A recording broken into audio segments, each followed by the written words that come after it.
Jeremy. Great to see you all. Great to see so many old friends. What a treat it's been over the last year and a half to get to learn together in this community. I'm incredibly humbled and grateful that you continue to engage and continue to ask good questions and continue to try on new behaviors, mindsets, and methods to advance in your own practice, your own journey of creative mastery, if you will. I feel certainly like I'm a co-learner beside you. I feel like in some ways I get to be a student. I get a front row seat in the best classroom in the world. So it's super fun. And hey, Nadia from Sri Lanka, great to see you. And Bonnie from New York. We are going to dive in today. I am thrilled. If you're here today, you know why you're here. And you're not here because of me. You're here because of this woman, Kara Goldin.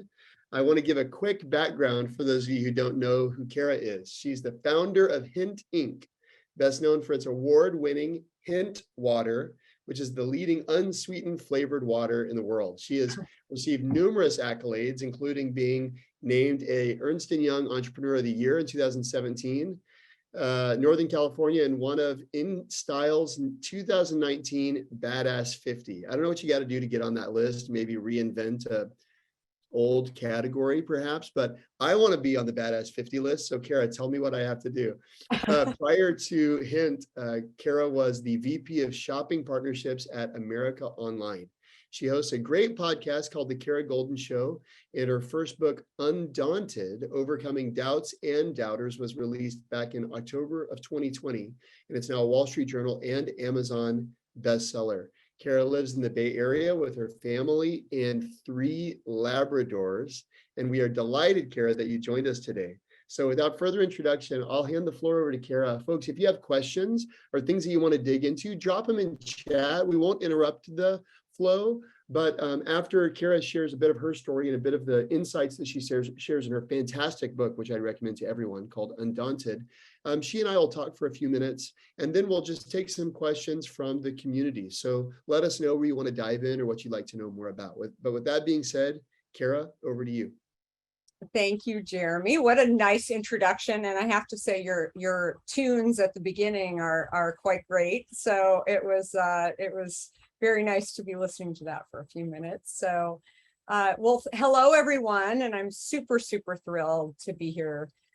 My morning, actually, I live in the Bay Area. I was just telling Jeremy, just over the bridge, over the San Francisco Bridge in Marin County. And it's a little cooler today. We've been having an incredible heat wave running through, but it's gotten a little bit cooler here, which I'm quite happy about. But I started this company, a Hint, that I happen to be drinking. I guess it's great to run a water company because you can actually drink your own product, and literally, and especially when you're hydrated, which I end up drinking quite a few of these per day. But basically it was kind of a interesting story that I lived. I moved to the Bay Area actually back in the mid 90s when the internet, in many ways, at least the consumer-facing internet, was just kind of starting out. And I had started my career in media. I had worked in print at Time magazine, and then had gone to a little startup called CNN. Ted Turner was still running around our office, and the crazy visionary founder. Again, didn't really view him that way when I was there working. I just thought he was the big boss that had this big vision for the world needed 24-hour news. I met my fiance, my now husband, back in New York, and he actually wanted to get into technology law. Nobody was doing that in New York City where we were living. They said, go west, go to the Silicon Valley, go to San Francisco. So that's kind of what brought me out here. Truth be told, I wanted so badly to work for Apple. Like many people, I admired Steve Jobs, and I had followed him. I was lucky enough when I was in college to actually have a Macintosh with one of the first iMacs with a cute little Apple on it. And it was very graphically interesting to me. I wasn't an engineer. I was a journalism major. in college and with a finance minor. So I was very far from what I ever thought Apple would be interested in hiring me, because I didn't have that sort of engineering background. But I found a little startup that in Silicon Valley that actually spun out of Apple, that was doing something called CD-ROM shopping. That was, now sort of looked at as the early stages of direct-to-consumer, where there were catalogers that were basically putting their goods on a disc. And I reached out, cold called the person that I had seen quoted in the article about this company called 2Market. And it was a little known Steve Jobs idea inside of Apple that Apple decided not to continue. It spun out after cold calling the gentleman and learning that they were in San Mateo, just south of San Francisco. I convinced him to have coffee with me. Suddenly I had a job offer to actually go out and get all of these retailers to come and work with us. And I mention that because it's something that I talk a lot about in my book, Undaunted, which is, if you don't sit there and stop and say, what's the worst that can happen sometimes, then you actually won't go do it, right? And I kept convincing myself that if I don't call them on the phone, email was not as used, I should say, back then. And so I just picked up the phone and I thought, what's the worst that can happen? And the worst didn't happen. Instead, we ended up having coffee. And by the end of it, even though I wasn't looking for a job, I had a job offer to run this thing called business development for 2Market. So about a year into working at 2Market, I kept thinking maybe Steve Jobs would walk in the door one day and I'd get to meet him, and this very iconic figure. Instead, another guy named Steve walked in the door. He was one of our investors from a company called America Online. And I'll never forget, I, of course, didn't really know that they were considering acquiring us because of our relationships that we had built within 2Market. Again, we had like 8 people working at the company. I mean, it was very, very small. And America Online ended up acquiring us. And soon I was running the direct-to-consumer and shopping for a company called America Online. America Online, run by another incredible entrepreneur, Steve Case, was an incredible, incredible place. It was, I had no idea when I was in it that it was an experience where I was seeing what's termed as a hockey stick. It was every week. I was living in the Bay Area in San Francisco, and I would be commuting all over the US, signing up retailers and going to our corporate office in Virginia. And every week there were new people who were joining the company. Many of them were working for me as well, but I had never even met them. And it was an exhilarating, exciting, there was no roadmap for what we were doing. We were building the puzzle as we were going without the picture, as I like to say. Many, many experiences along the way. I was there for 7 years. It's sort of ironic when I think back, I didn't have a budget. I didn't even have revenue targets in the first year that I was working there, because nobody thought that direct-to-consumer was actually going to happen. There were one of my best stories that I don't know if I've shared this with you or not, Jeremy, but was when we were looking for a partner in books, because we really felt like we had to have a book retailer on our site. It was sort of the only category that we were missing.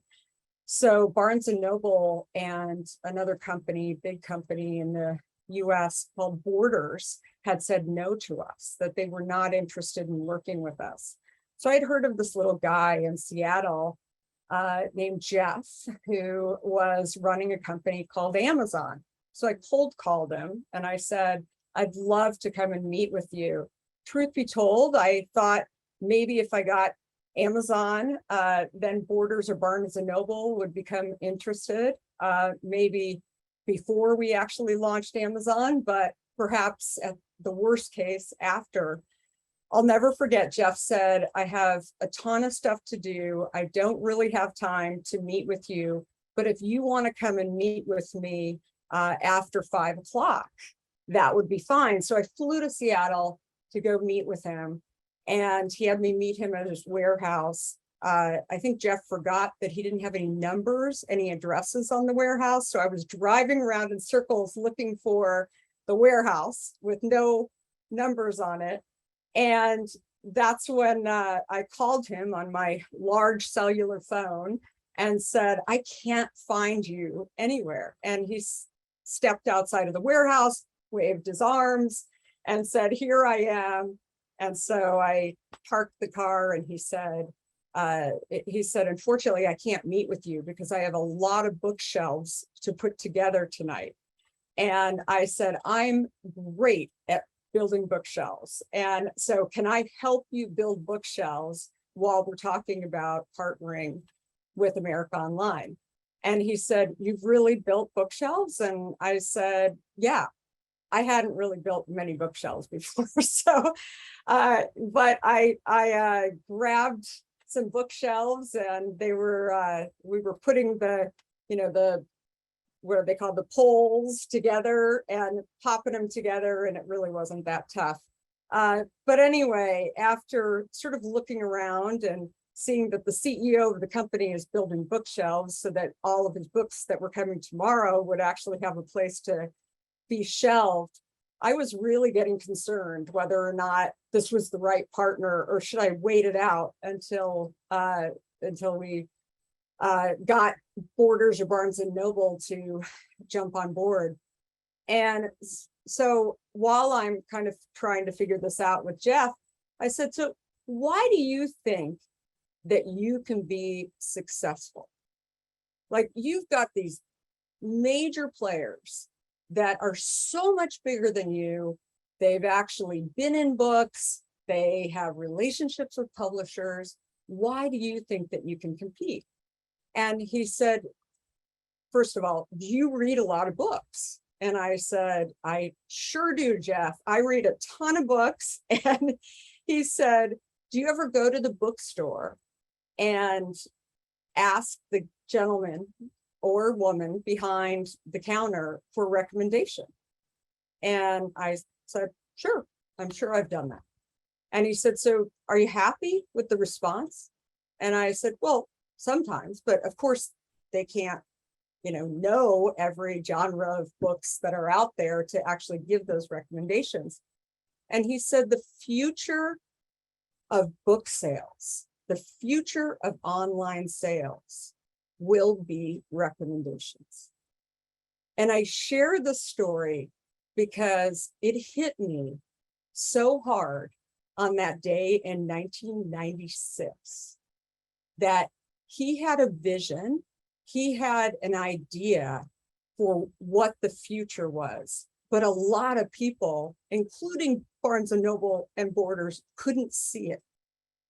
And so sometimes the crazy founder, the founder that is building bookshelves, the founder who really, really believes that they can, has to continue to develop the rest of their business, continue to sell books until that comes to be. I love sharing that story on college campuses because arguably it took over 20 years to really get recommendations to be where they are today. And I think anyone at Amazon would say that as well. But it was an incredible ride. It was a lot of fun building out the direct-to-consumer. In 2001, after it was $1 billion in sales, sorry, I had to grab a little swig of water there. I really started thinking, I'm spending so much time on the airplane. I have 3 young kids under the age of 4.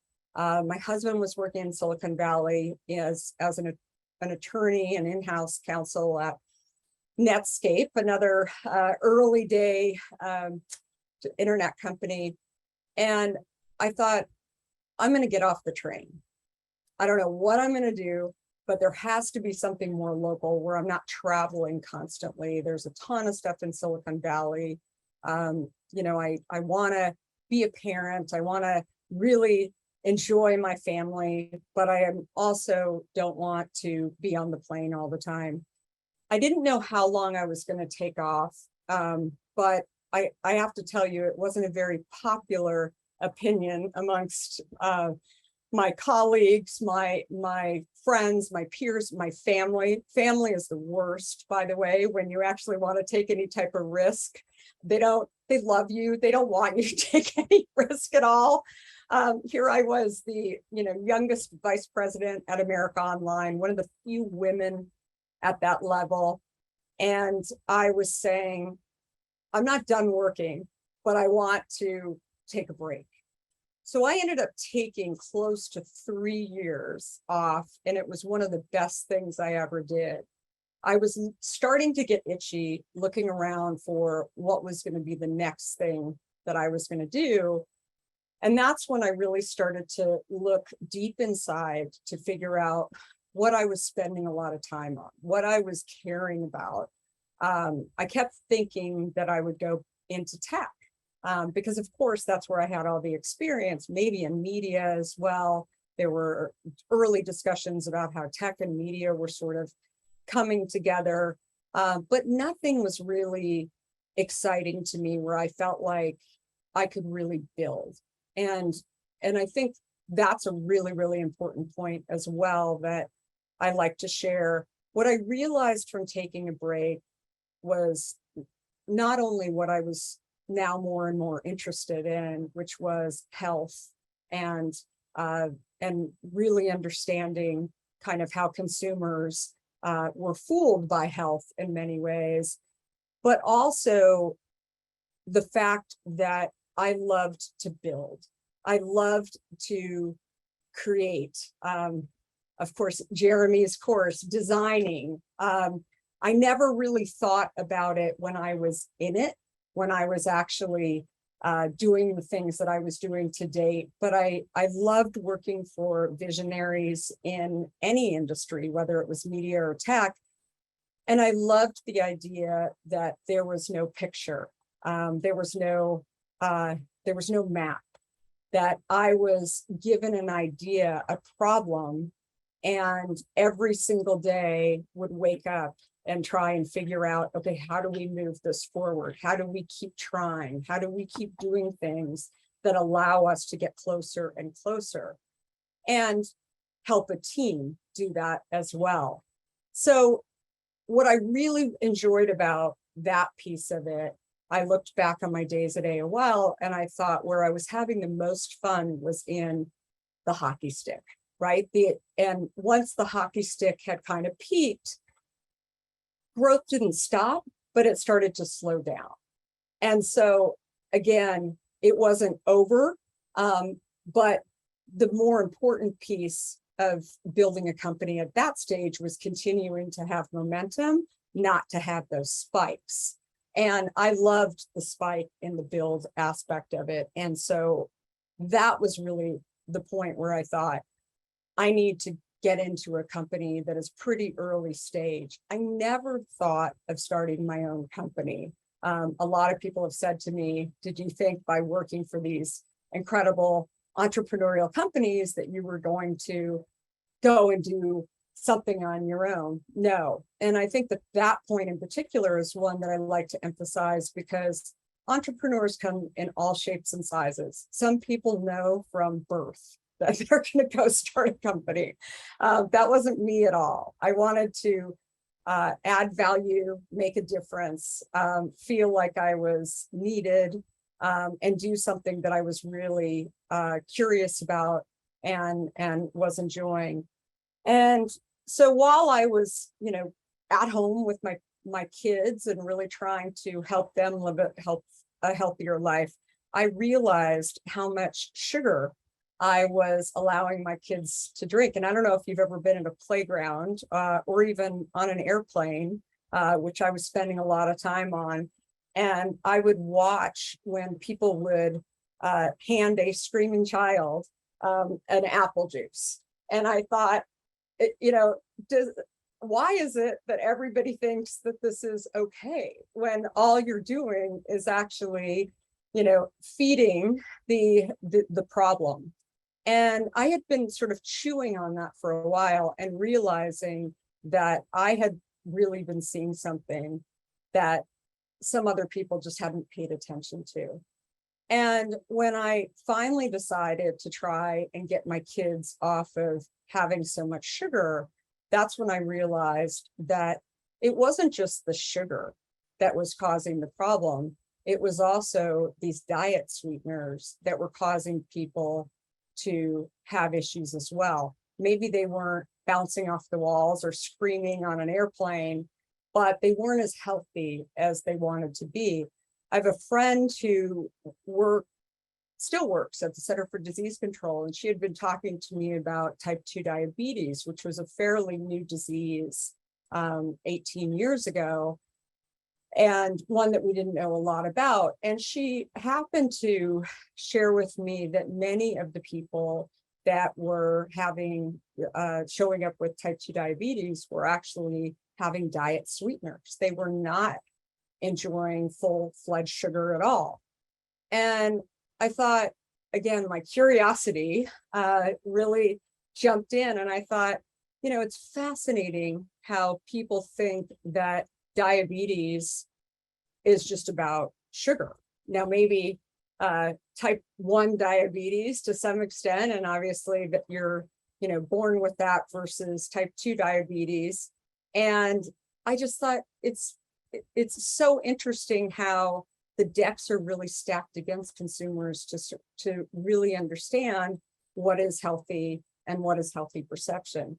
So while I was going through this process of basically eliminating all these things from my kids' diets, that's when I looked at my own consumption and realized that I was drinking a lot of diet soda, Diet Coke in particular. I had been drinking it for years, never thinking that I was doing anything wrong, yet I had gained a bunch of weight over the course of all my pregnancies that I couldn't lose. I had also developed terrible adult acne, which I never even had as a teenager. And after going to a number of doctors, nobody had a solve for it. I tried everything, and I just assumed that this is, you know, the way I'm supposed to be. But when I decided to start drinking plain water and just swap out Diet Coke for plain water, that's when I realized a couple of things. First of all, water was super boring for me. I grew up in Arizona where it's very hot. I should have been drinking a lot more water than I was, but that's why I wasn't drinking water, because I found it so boring. And I also felt like I was drinking diet. So it's not that bad. At that time, it was 10 calories. It was, they hadn't perfected the 0 calories. But when I made the shift 2.5 weeks later, I got on the scale and I knew I was losing weight, but I had no idea how much weight I was losing. I had in 2.5 weeks lost 24 pounds. My skin had cleared up and I had a lot more energy. And I thought, wait a minute, what happened here?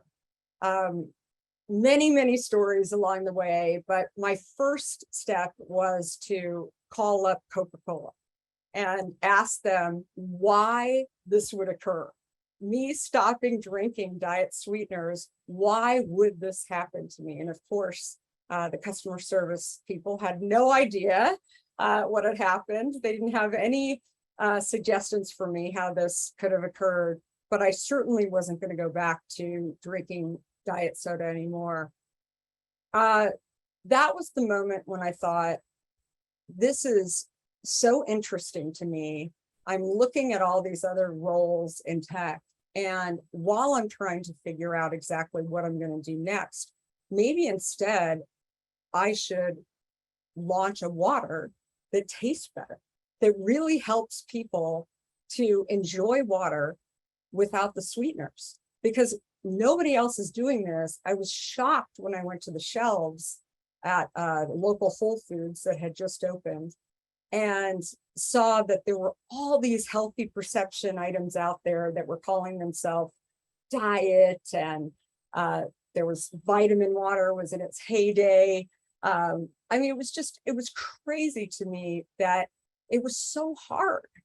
And, then I looked at the food aisle and saw low fat and all these other things that, again, people were just trying to do better.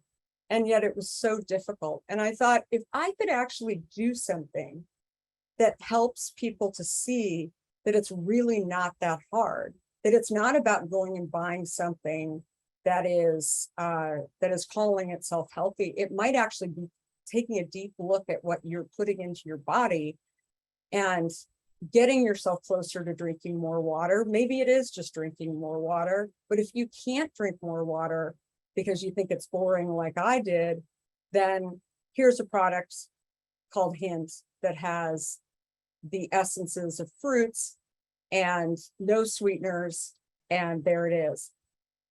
I'll say that when I started to share this with a couple of my friends, my family, and then finally my husband, it was not a popular idea. There were a lot of doubters around me, people who thought that I could do a lot of other things. Maybe this was true, maybe it wasn't true. But more than anything, if I felt that if I didn't go do it, no one else was going to do it. And I kept going back to thinking about some other entrepreneurs like Steve Jobs, like Ted Turner, Steve Case, and thinking, I wonder if they had the same feeling. I wonder if they had the same doubters around them who were, maybe liked them, loved them, and enjoyed them, but thought that their ideas were stupid. Did they stop, or did they just go try? And so that was the moment when I thought, I need to just go try. Maybe I'll find something in tech on the way, but if not, maybe I can actually help a few people, and that'll make me feel really good. That will make me actually know that I can do something that is good for people. I also looked at my young kids and I thought, what is my legacy, right? Is my legacy to go and work and help somebody do something else in tech? Or if I've got this idea, is it my responsibility to actually go and do something that could actually help a lot of people, help people who were struggling with health issues that, I saw that were just coming on, like type 2 diabetes. So that was the moment when I said to my husband, okay, I know what I'm going to do now. I'm going to start this company. I wrote this business plan, and the company is called, ready for this? Wawa. And he said, he was from the East Coast. I was not from the East Coast. For any of you who've spent any time in Pennsylvania or New York, you may know that there is a store, a very large convenience chain called Wawa. He, being an attorney, said, this is actually a very terrible idea. You're going to end up in a lawsuit if you're going to be using this name. So please don't call the company Wawa, but also I'm not sure that this is the right idea for you to go and do. That was the moment when I said, I need to go and do this. I've got my own savings from the money that I had made at AOL. And for me, it was really about change. I had no idea what I was embarking on was not just developing a new product. Of course, I knew that, but an entirely new category. And this is something that I share with entrepreneurs when they have an idea and they look around, maybe they're only whispering about it, running around, making sure everybody's signing NDAs, on the product, often they're actually starting an entirely new category. And yet I didn't think of this, of what I was doing as starting a new category. One of the quotes I have in the book is, sometimes if you think too much about the end, you'll never get past the beginning, because I don't think I would have started this company if somebody would have said to me, you're launching a company, but you're launching an entirely new category, because that is daunting, right?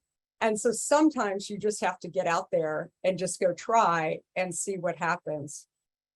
So many stories along the way and so many lessons learned along the way. We were launching a category, one of the things that I frequently say, the pluses and minuses of launching an entirely new category is something that I've learned around competition. I used to think that if Coke or Pepsi came out with a product that was, basically mimicking what we were doing, which was frankly what a lot of the people that we were pitching to invest in the company were saying to us early on. And what I realized after they actually did come out with a competitive product, and it was very disruptive. We lost shelf space. They had relationships with big retailers that would listen to them, and we were, temporarily removed from the shelves because much of the space was kind of owned by a lot of these major beverage companies. Was that after they did their test, that it really was just that, a disruption, that they figured out that this was not the focus of their brand and what they wanted to focus on. The results were, less than what they were selling and in some of their other products. And so we ended up coming back into the major retailer with actually more space. Because that competition actually came in and justified what we had been saying. So totally the opposite of what entrepreneurs think. And something I talk more and more about in my book is that, competition is not a bad thing. In fact, when you stop and really focus on what you can do, and stop worrying about what you can't do anything about, that's when you continue to grow. And I think that the one caveat that I'll put on that is that you have to have choices out there, because if you get kicked out of a retailer and you're so small and you're really dependent on that revenue as we were, if you don't have a backup plan, if you haven't diversified your distribution, then you would go out of business. So there's a lot of lessons learned along the way. And again, as Jeremy said, I have a book. I never intended to write a book that has now been called Authentic. This is exactly what goes through the head of an entrepreneur. It doesn't matter if you're not in the food and beverage space. It's the same lessons learned along the way. It's called Undaunted, Overcoming Doubts and Doubters. And I think in many ways, it really profiles what an entrepreneur goes through. And even if you're not an entrepreneur, maybe you have a friend who's an entrepreneur. I think that that's the thing that is really, really shocking to so many people. It's a roller coaster is an understatement. It is an up and down every single day for so many entrepreneurs, and it's a life choice. And people say entrepreneurs are fearless risk takers. I would say, I think they have a lot of fears. I think Steve Jobs actually had a lot of fears, but he decided that if he couldn't get through the fears and go out and try, that he would always have that blocking him. Can So, Kara, yeah, there's one word that you've been using. I'll share the screen with you for a yeah. moment so folks can see, so I'm not a disembodied voice. Uh, Thank you for sharing your story. As I've said, I love your book. There's been some questions about fear. I'd say if you're curious about how Kara's interacted with fear, the book is really goes in depth into that topic. One word that I kind of wanted to focus on is this word that there we go, try. You said several times, just go try and see what happens. And I think that I really believe in the power of trying, by the way. It's like a life motto of mine, just try. Um, and yet I think for some people it's well, try what? You know, and so I would love to hear when you originally were using this phrase when you're talking about inventing a new category. I'd love to hear maybe 2 or 3 ways that you just tried. What does it mean to just try? When you said you wanted to start it, when your family was saying they didn't want you to take the risk, but you found yourself going, I can find a tech job, but I'm just going to try. What were steps kind of 1, 2, 3, or attempts 1, 2, and 3 of just trying before you were committed, decided you had to do it, etc.? Yeah, good, really good point. Well, first of all, it's interesting how people see that phase in 2 different ways. I think my parents were seeing when I was saying, I'm just going to go try, they were like, but you've been doing other things. You've gotten to this point where you have all this experience and everything's going great. So why are you going back down to the bottom again?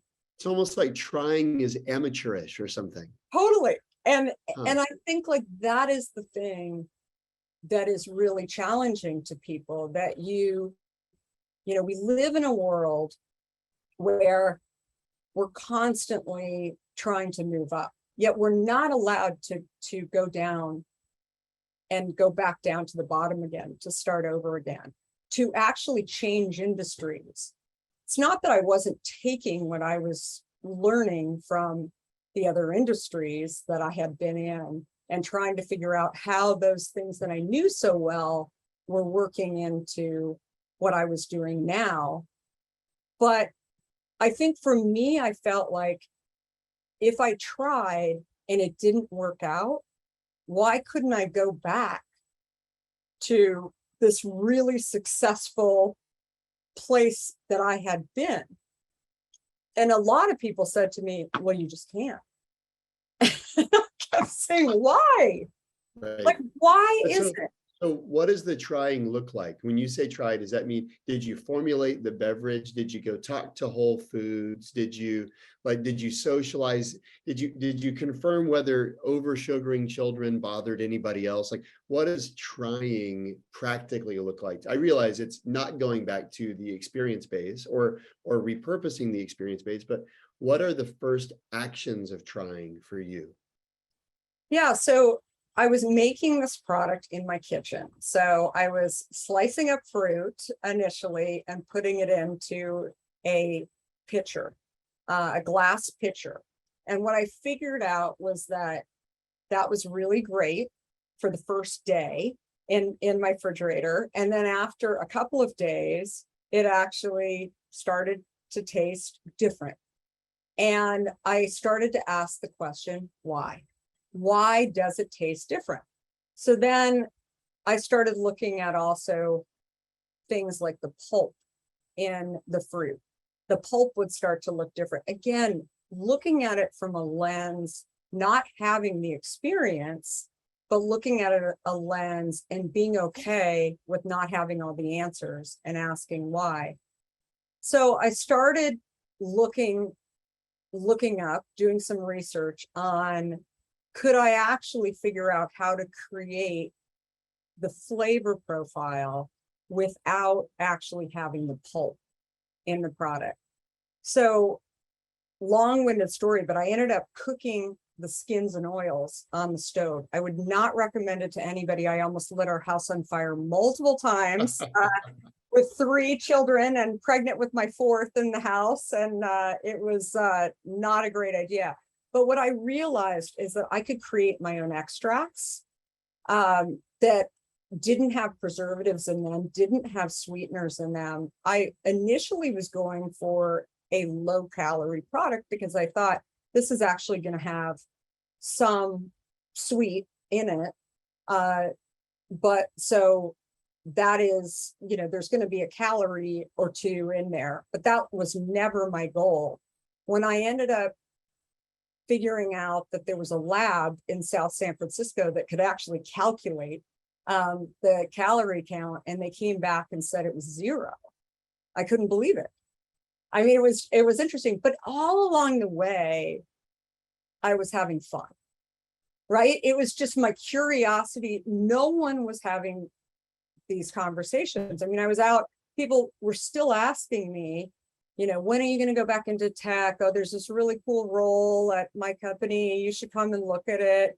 And I was like, oh yeah, maybe that's kind of interesting. And I felt like the more I started to have these conversations with, my trying that I was doing with people that felt like I was supposed to be going in another direction, that it was demotivating. And so I just didn't bring up the conversation anymore. And instead, I focused on actually figuring out how could I get a product into a store. Like I mentioned, Whole Foods was our first store in the country, but in the Bay Area. And I had met a gentleman at Whole Foods and asked him, like, how do I get a product on the shelf? I had no idea that they had a program at Whole Foods, which was a local producers program. And when I asked the question, how do I get a product on the shelf? He said, oh, do you mean the local producers program? And I said, sure.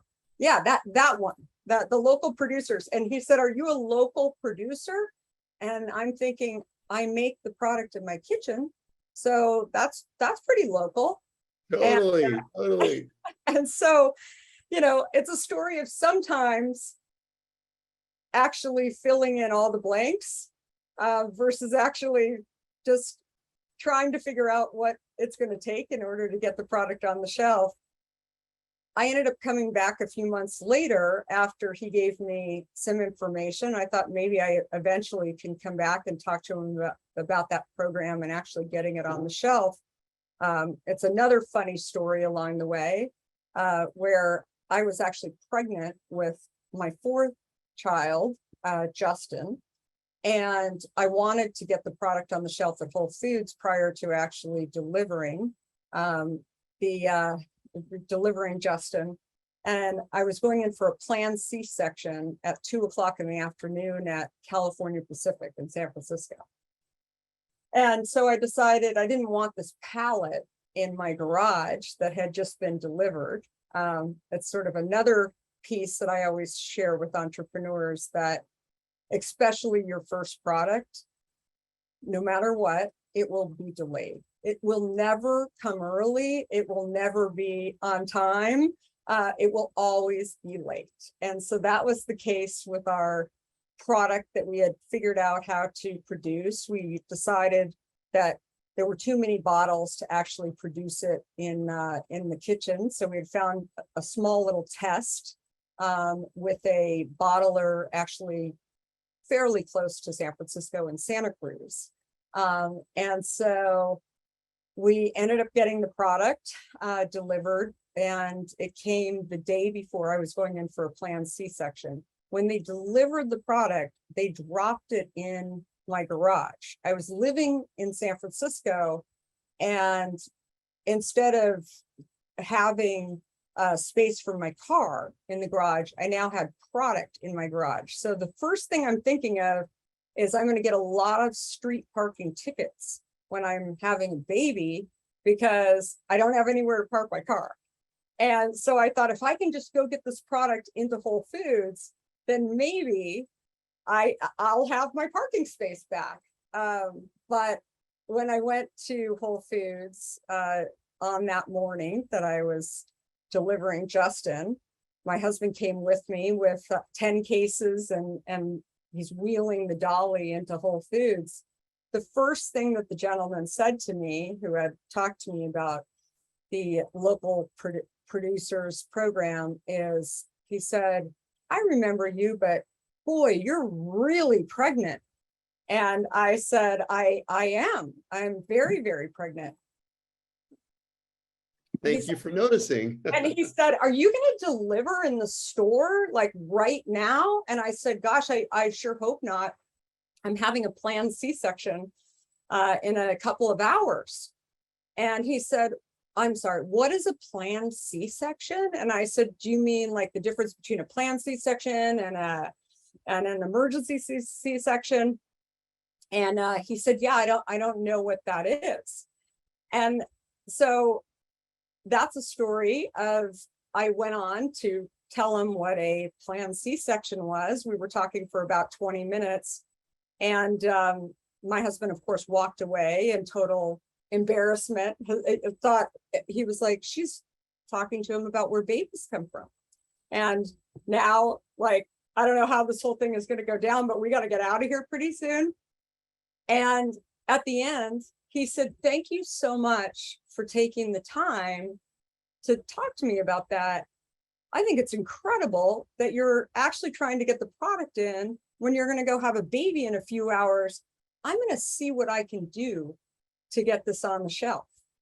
So it's a story of sometimes you actually take the time to be real, and communicate. And so the product was on the shelf. He called me the next day while I was in the hospital after Justin was born. Everything was great. And said the 10 cases are gone. I thought he misplaced them, lost them, never really thought that the 10 cases were sold overnight. So of course, we had to replenish the cases immediately, and the rest is history. Kara, I'd love for you, if you're willing to tell, I can't remember all the details of it, but one of my favorite stories in your book is your husband's midnight awakening to realize how he could solve the cloudy problem, which, you know, using the family coffee machine, I think. So if you would tell that. Yeah, well, it's so Theo, and you know, initially started out as an attorney, and the more that he saw that I was really going to do this, obviously didn't call the product Wawa, we ended up calling it Hint. I kept pushing forward and trying to figure out what can we do along the way. I wanted to create a product that made water taste better and helped people, but I didn't want any sweeteners in it, and I didn't want any preservatives in it. Not having grown up in the beverage industry or even the food industry, I kept looking for the answers from experience, people who had grown up in those industries. And I talked to a number of those people, and they kept telling me that it was impossible. I learned from, you know, some of the great people that I, you know, worked for at CNN and AOL and even To Market, where, you know, just if you don't have the answer, sort of a throwaway is it just can't be done. But I think something that the tech industry is great at is actually knowing that it might just can't, maybe it just can't be done today because people haven't figured it out yet.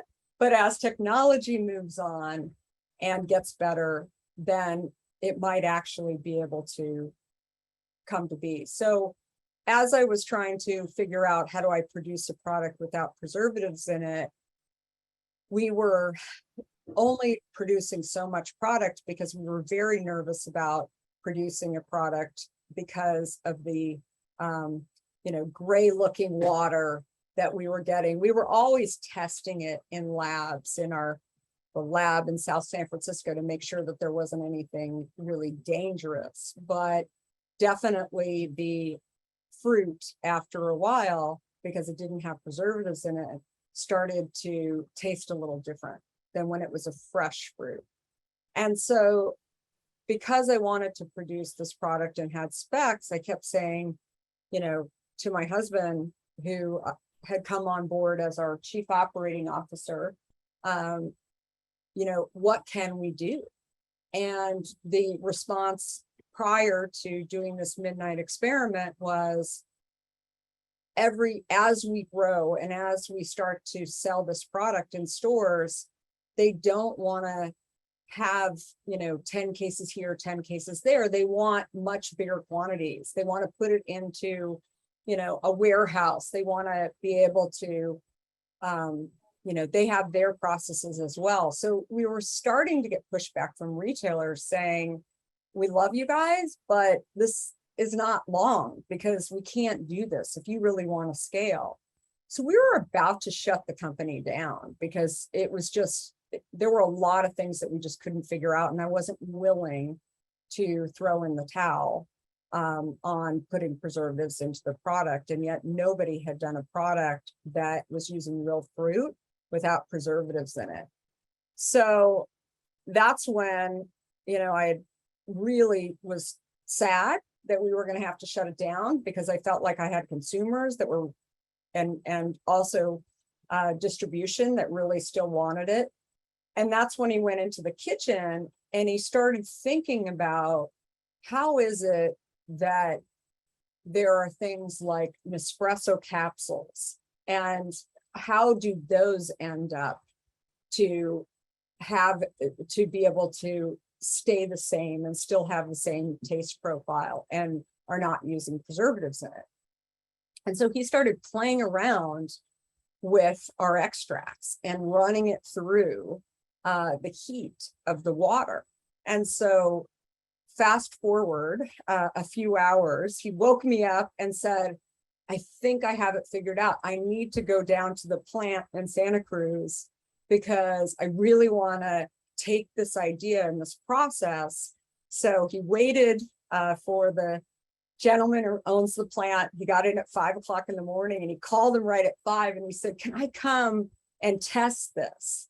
And he said, you're coming at 5 o'clock in the morning. He said, yeah, I'm already in the car. I'm on my way. I really want to test this and see if we could do it on a larger scale. And it worked. And what was so funny is, he said, I've dealt with so many people who have had so much experience who have been trying to do this for ages. And it's crazy that you just tried and you thought about something and you thought about, the science behind it. You didn't have a consultant and you guys don't have this experience. Like, how did you figure this out?